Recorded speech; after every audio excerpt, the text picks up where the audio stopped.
It's gonna take me a bit to get this flow back in, but welcome back. Two cases you probably have not heard of. Now, the first case is very, very odd. Okay, so we're gonna bring it back to a Friday night where we had these two people who were roommates. It was one of these deals. It was a roommate that was one of them was girl, one of them boy. You know how that goes. That's usually never a good mixture, especially when you two don't know each other. So, what they said is Brooke Peterson, she was visiting her West Palm home each Friday night to pick up a few things after moving out. She probably was feeling some type of way about living in this house with this dude who obviously had feelings for her. Randy Herman, 24, alleged gave her a t-shirt and one last hug before starting to stab her repeatedly. Miss Preston was planning to move back to Pennsylvania and be with her boyfriend. So already I'm kind of drawing conclusions to, this is like one of them spiteful hate type of murder things, one of those jealous types. Miss Preston was planning to move back to Pennsylvania.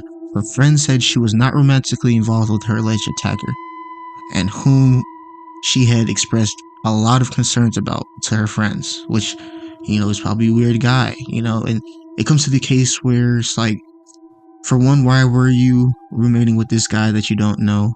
But then again, it comes to a point where, what the economy is, inflation, shit, I'd be roommating with anybody if I could too.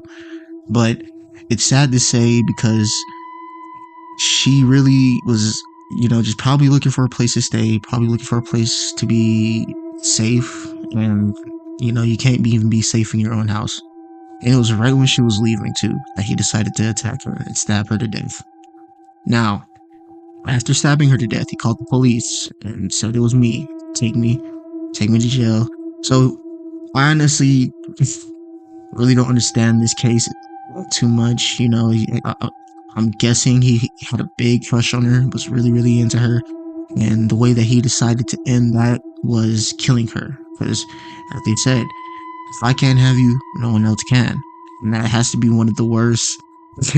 Like, you hear that, you hear somebody tell you that, it's like your life is fucked. Okay, but yeah, that's the type of situation that was. Okay, because they said is she returned, she was getting her belongings, she was just getting right out the door. She even gave the dude the courtesy to give him a hug after, telling her friends the concerns that she felt about this guy, and he stabbed her to death right there.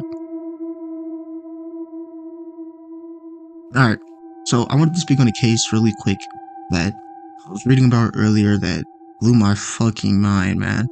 Okay, so this is another roommate case. I guess we can call this series today roommate series, roommate killing another roommate. So there's not a lot of information on this case, but basically it went like this. Okay, got into an argument, he got into some type of altercation. Dude ended up killing his roommate. All right, now after he kills his roommate, he cuts his thumbs off to continue using his phone.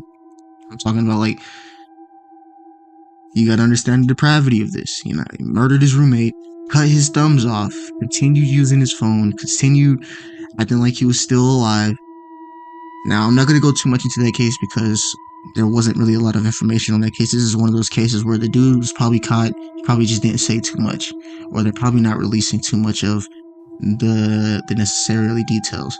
But just off of that, let alone fact, you have to be careful for who you roommate with and who you call your friends, or who just be careful. Roommates are always tricky. I had a roommate and he was the worst. Literally eat my shit. He tried to fight me a couple times. I per se wouldn't recommend a roommate that you don't know. And a lot of these people are in these situations when they're roommated with people that they don't know or necessarily thought they knew, and that just was not the case. RIP to that man who was basically killed and mutilated and all types of shit. Now there's another one. Last case. Now I know these are just jumping around. I know I'm just kind of just chatting. Okay. Now this case was about a roommate coming in. I guess he threw a plate of food, ground, or whatever, and he beat the man to death. over him throwing the plate of food on the ground. He beat him to death, okay? Then he dragged his body out, buried him in a shallow grave. Didn't really try to hide him too much. Didn't really try to do much of any of the concealment. But what really had me was based off of what he killed him off of, basically throwing a plate of food. I know a lot of y'all would be like, yeah, it's food, but would you kill somebody over throwing a plate of food? So what is the mentality of these people nowadays? Like, what is the mentality? What would push you to killing somebody is what I always think, and that right there is just too small of a subject. That's too small of a detail. Like, like now I'm scared. Like if I end up throwing my food randomly or something, I get killed right there for throwing food and shit. Like, okay, so yeah, so that case, very sad. I'm gonna be leaving links to. Let me try to leave links, or at least show the pictures of the victims and the names of these cases because I kind of just ran today. I had the mic, just wanted to kind of talk, make a little bit longer videos, but that is some cases that you probably haven't heard. And with that being said, if you guys enjoy it, I'm gonna be doing more with the new mic. I will be doing more with the videos. Stay tuned. I'll be posting daily. I love you guys. Thank you for all the support. You guys stay safe out there because, as I said, you could die for getting a plate of food thrown.